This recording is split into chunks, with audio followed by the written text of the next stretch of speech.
Hello dear student, welcome again. आज की class में हम लोग केस चैप्टर को समझने वाले हैं और इसको अच्छे से स्टडी करने वाले हैं।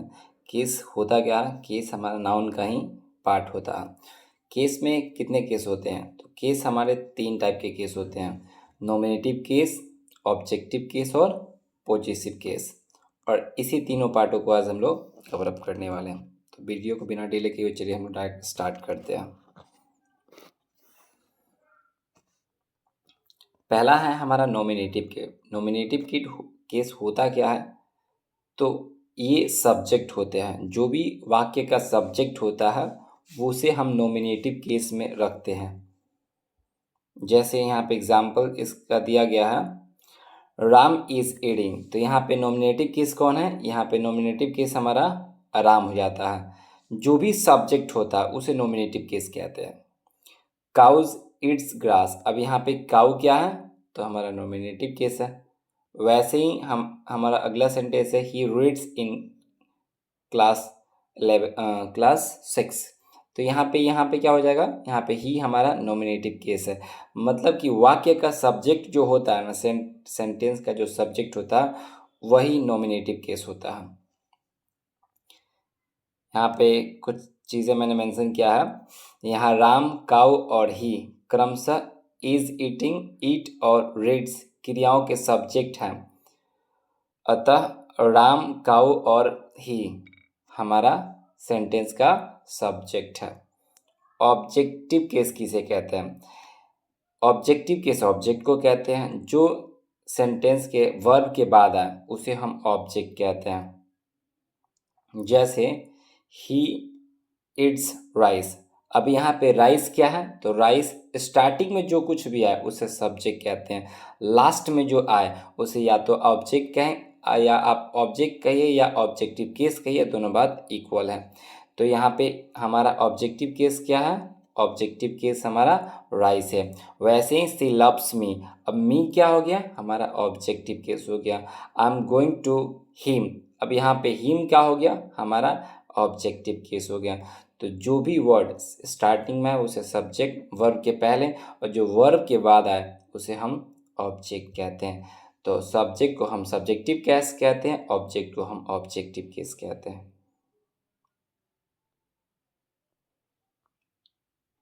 यहाँ राइस, मी और हिम क्रमशः वर्ब इट्स, वर्ब लव और प्रेपोजिशन टू के ऑब्जेक्ट के रूप में आया है। मतलब इनके ऑब्जेक्ट के रूप में आया है। अतः यहाँ पे राइस, मी और हिम क्या है?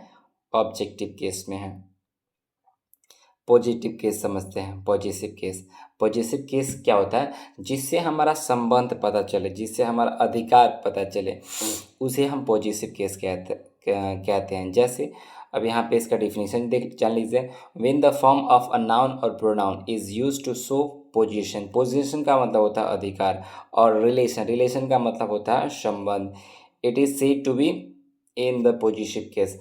जिस वर्ड से हमें संबंध और अधिकार का पता चले उसे हम पॉजिटिव केस कहते हैं।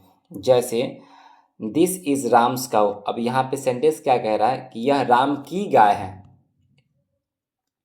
तो यहाँ पे जो कॉमा लगा के एस डाला गया है ना, यहाँ पे जो कॉमा लगा के एस डाला गया है वही पोजीशन है, वही पोजीशन है यहाँ पे। तो दिस इज राम्स काउ। अब यहाँ पे राम पोजीशन है। राम पे जो कॉमा लगा है, उस कॉमा का मतलब होता है काके की। उस कॉमा का मतलब होता है काके की।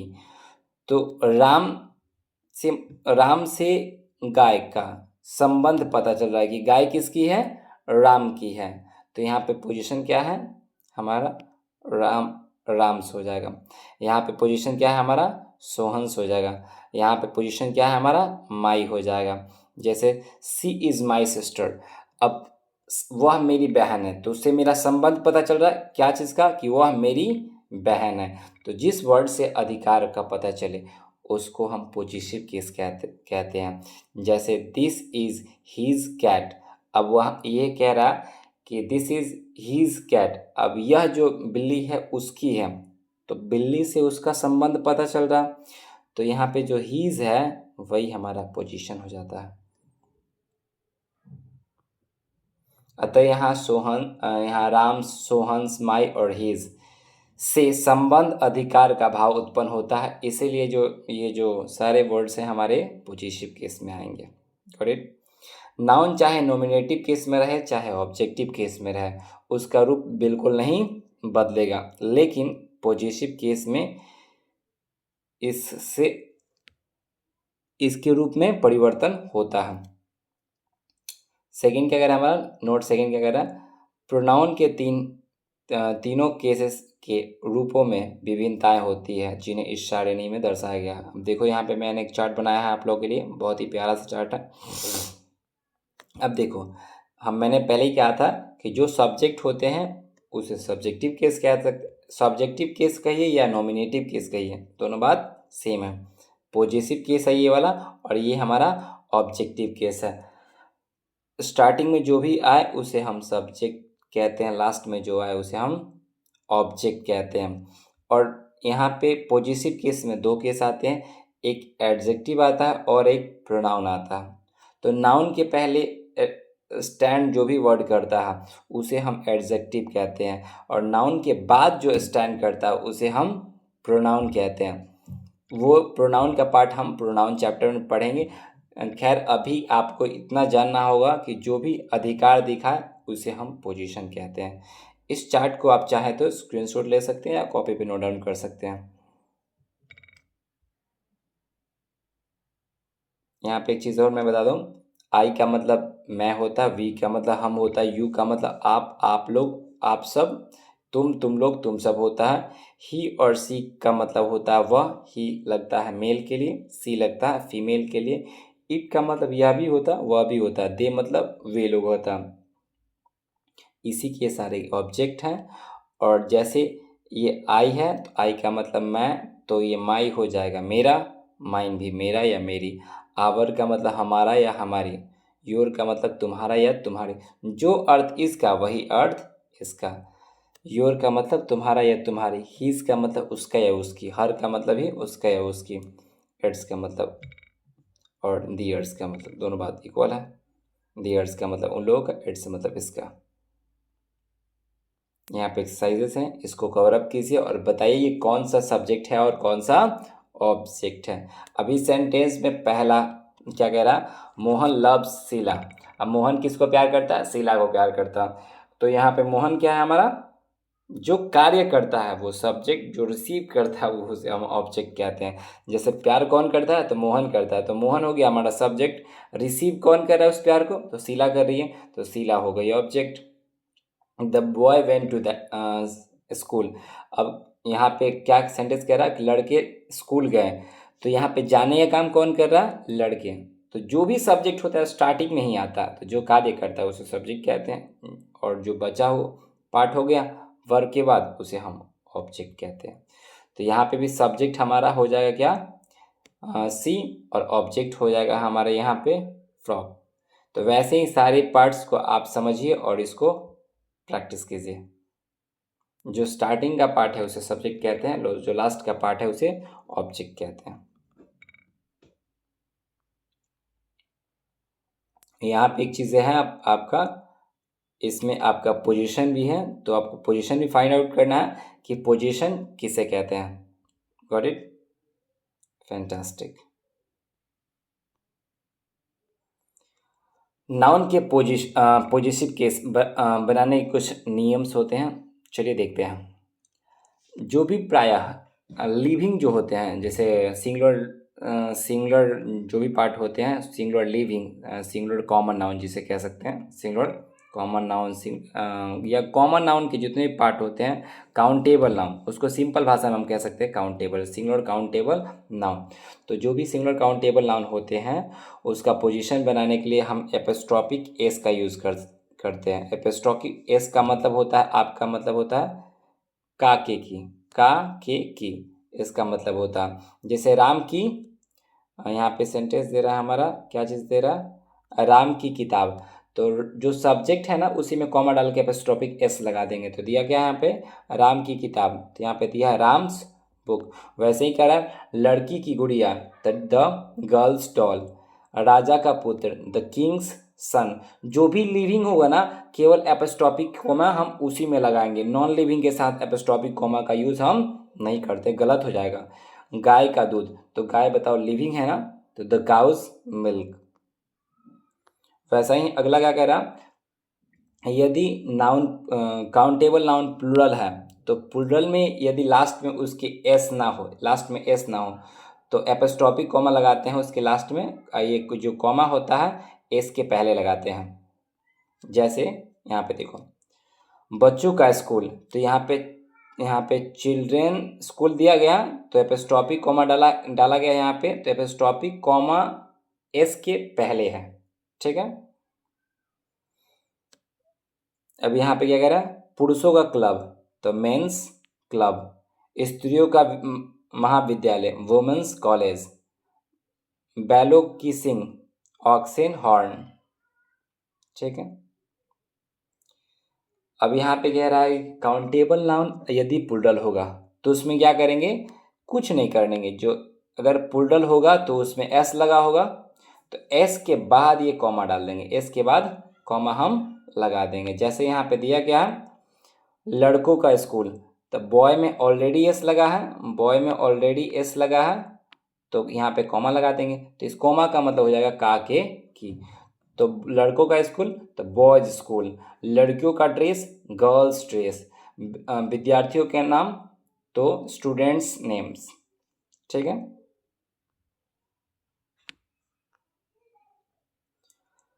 अब क्या होता है जब कोई चीज़ नॉन लिविंग हो तब क्या करेंगे, लिविंग के साथ हम दोनों फार्मूला लगा लेते हैं, चाहे वो ऑफ का फार्मूला हो या एपोस्ट्रोफिक कॉमा का फार्मूला हो, दोनों लग जाता है। निर्जीव वस्तु के साथ संबंध सूचित करने के लिए साधारणतः ऑफ का प्रयोग किया जाता है नॉन लिविंग के साथ, ठीक ना कि एपोस्ट्रोफिक कॉमा का। एपोस्ट्रोफिक कॉमा का हम यूज़ नहीं करते हैं। जैसे देखो स्कूल का नाम, अब बताओ स्कूल लिविंग है, स्कूल तो हमारा नॉन लिविंग है, तो यहाँ पे ये वाला पार्ट यूज़ करेंगे, the name of the school, ना कि द स्कूल नेम, ये गलत हो जाएगा। वैसे ही घर का दरवाज़ा, the door of the house, तो यहाँ पे ये वाला फार्मूला गलत हो जाएगा। The leg of the chair, यहाँ पे ये वाला फार्मूला गलत हो जाएगा, ये वाला सही हो जाएगा। तो जो नॉन लिविंग होता है उसके साथ हम ऑफ द का फॉर्मूला यूज़ करते हैं। ऑफ द को क्लियर समझाते हैं आगे चल के।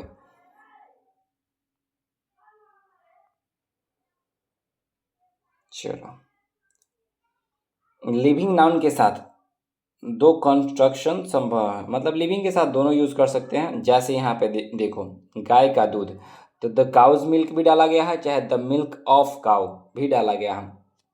राम का दोस्त, तो राम्स फ्रेंड चाहे the friend of Ram, living के साथ दोनों फार्मूला लग जाता है, बट नॉन लिविंग के साथ केवल ऑफ द का फार्मूला यूज़ किया जाता है।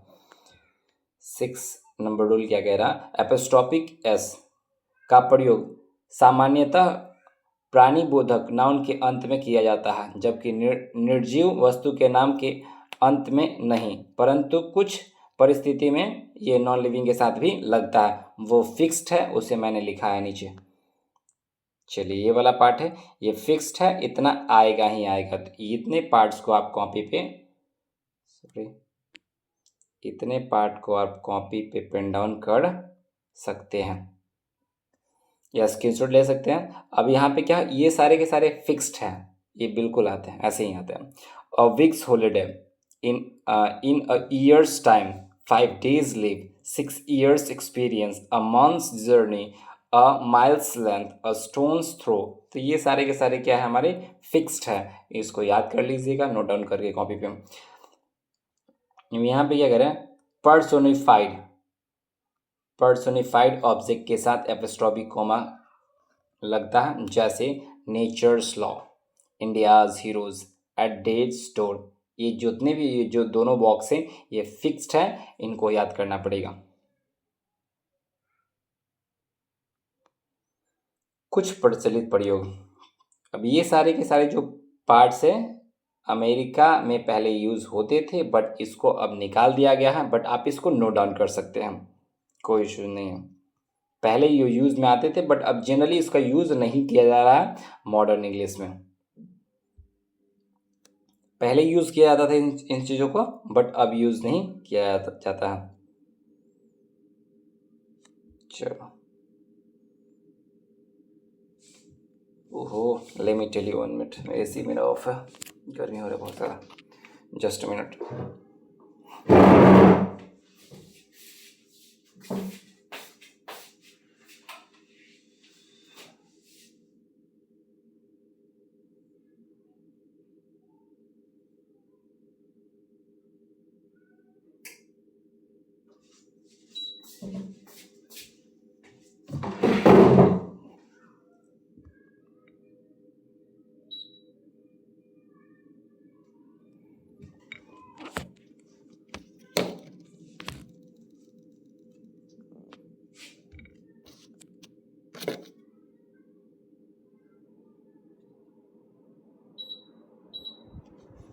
तो मैं क्या कह रहा था यहाँ पे, सम स्पेशल नोट्स, हिंदी के संबंध कारक के से युक्त शब्द समूहों का अंग्रेजी अनुवाद का ये क्या कह रहा है, सिंपल भाषा इस चीज़ को मैं समझा दूँ आपको कि एपोस्ट्रोफी कोमा वाला फॉर्मूला जो होता है ना, हिंदी में भी सेम होता है और इंग्लिश में भी इक्वल होता है। हिंदी में भी सेम होता है, इंग्लिश में भी सेम होता है। जैसे राम की गाय, तो देखो 1 2 और 3, इंग्लिश में भी सेम होता है 1 2 और 3, सीक्वेंस में चलता है। बट ये केवल एपोस्ट्रोफिक कॉमा में होता है, 1 2 3 का फॉर्मूला फॉलो होता है। बट आपको ऑफ द का फॉर्मूला नॉन लिविंग में बिल्कुल ऐसे नहीं होगा। अब यहाँ पे क्या हो रहा है, जब अनुवाद ऑफ या किसी अन्य प्रेपोजिशन की मदद से होता है तब शब्द उल्टा हो जाते हैं। जैसे यहाँ पे देखो, ऑफ द का फॉर्मूला मैंने कहा था लास्ट में इस चीज़ को कवर अप कराने के लिए। यहाँ पे देखो, राम की गाय 1 2 3, तो यहाँ पे क्या हुआ, फर्स्ट 3 देन 2 फिर 1, मीन्स आगे का पीछे हो गया, पीछे का आगे और बीच का बीच में। समझ में आ रहा है? मतलब लास्ट का पहले, पहले का लास्ट में और बीच का जैसे बीच में होगा। हाँ, इस केस में ऑफ द के केस में आपको जो फर्स्ट जो आपका पार्ट है फर्स्ट नाउन का, उसके साथ द लगाना बिल्कुल इम्पॉर्टेंट है, बिल्कुल नेसेसरी, आपको लगाना ही पड़ेगा।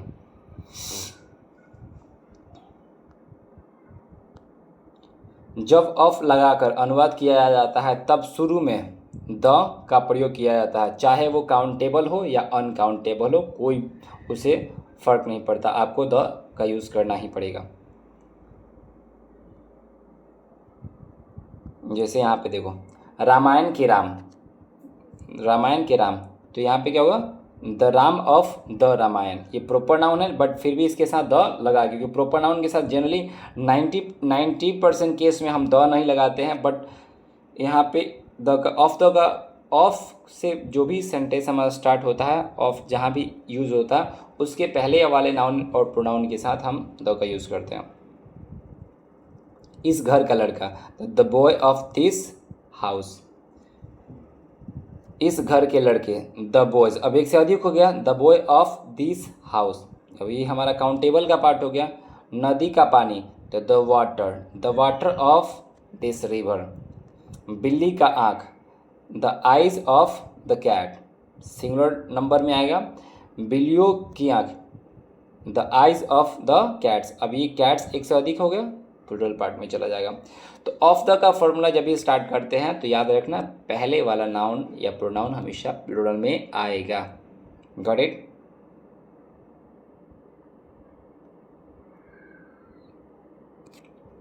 अब कुछ एक्सरसाइज आ गया यहाँ पे। अब एक्सरसाइजेस मैं आपको दे देता हूँ ताकि आप इसे प्रैक्टिस कर सकते हैं।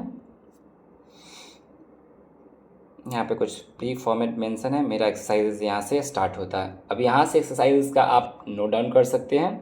जैसे मोहन का दोस्त, तो यहाँ पे क्या होगा, मोहन्स फ्रेंड, क्योंकि लिविंग है, लिविंग के साथ हम फॉर्मूला एपोस्ट्रोफी का भी लगा सकते हैं या फिर ऑफ द का भी लगा सकते हैं, दोनों ही लग सकता है। राम का गाय या राम की गाय, तो राम्स काउ सीता की बहन है, सीताज सिस्टर्स बिहार की राजधानी। अब क्या करेंगे, the capital of Bihar. Madan का स्कूल, तो यहाँ पे क्या होगा, मदन स्कूल कर सकते हैं या फिर द स्कूल ऑफ मदन।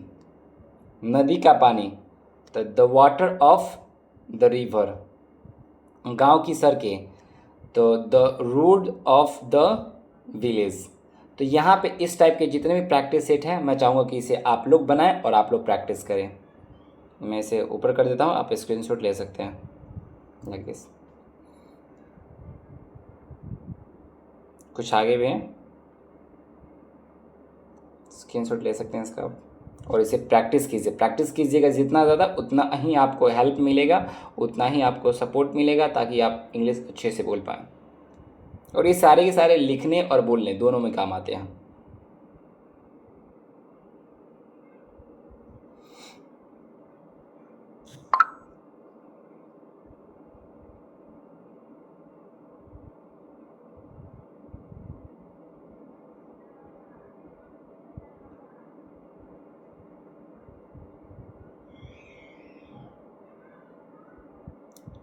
हाँ, जिनको एपस्ट्रॉफी कोमा समझने में दिक्कत हो वो ऑफ द का फार्मूला सब में यूज़ कर सकते हैं। ऑफ द का फार्मूला सब में लग सकता है।